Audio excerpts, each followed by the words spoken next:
পাঠদান করছি কবি সুফিয়া কামাল রচিত মোদের বাংলা ভাষা কবিতাটি।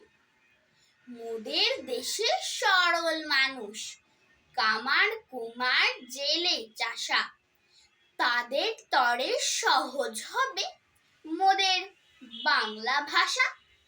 বিদেশ হতে বিজাতীয় নানান কথা ছড়াছড়ি, আর কতকাল দেশের মানুষ থাকবে বলো সহ্য করি। যারা আছেন সামনে আজও গুণী জ্ঞানী মনীষীরা, আমার দেশের সব মানুষের এই বেদন বুঝুন তারা।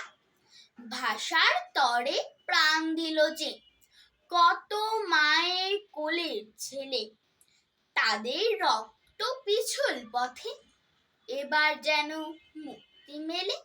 ধন্যবাদ।